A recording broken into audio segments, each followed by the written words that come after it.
Well, the traffic has absolutely been stopped on the Noida Expressway, and it is just the farmers that are present over here. I just try and show you in the visuals in and around the area how the entire area has now been occupied by farmers who have come all the way from different parts of NCR, including Gautam Budh Nagar and the nearby districts as well. So definitely the number of farmers on the roads is constantly increasing. They continue to demand that the compensation that needs to be paid to them should be paid from the side of the administration, and it is a long pending demand. Over the last 3 to 4 years, they have constantly been protesting regarding this. In fact, last year as well, a similar sort of protest had happened. Now, I'll just try and show you in the visuals over here how the Noida police has absolutely barricaded the entire area. Trucks have been placed on this highway. Remember, this highway is one of the main highways that connects Greater Noida all the way to the national capital. This is the Noida Expressway, and the expressway is absolutely shut for traffic at this point in time. Farmers have been stopped over here. Massive containers have been put on the roads, making sure that no one is allowed to move anywhere close to the national capital. The Chilla border that connects this expressway to Mayur Vihar, which is in the national capital, that border has now been shut down absolutely for any sort of vehicular and traffic movement. You can see how the farmers are now climbing atop these trucks that have been placed over here.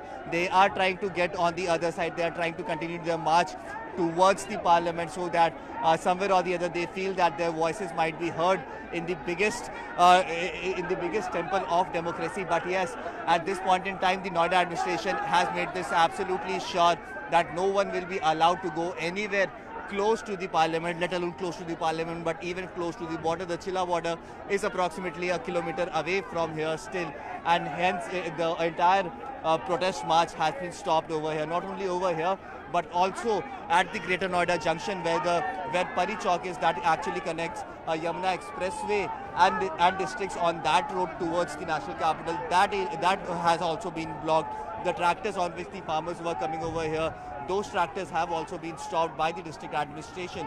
So somewhere or the other, the Noida administration is now making this abundantly clear that no one will be allowed to enter the national capital. There has been constant talks that has been happening between the farmers and the Noida administration over the last few days as well.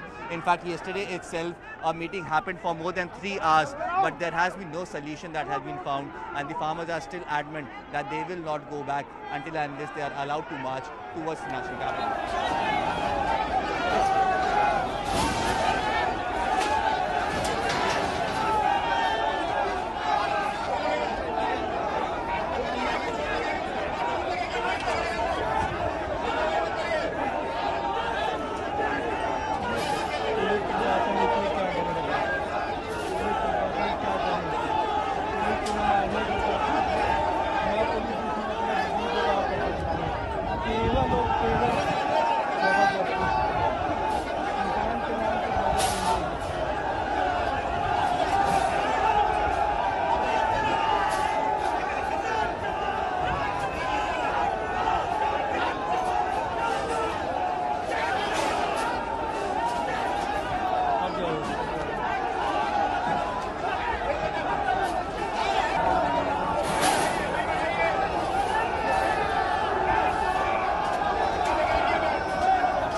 जिसका माया अपनी क्या है।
Get down.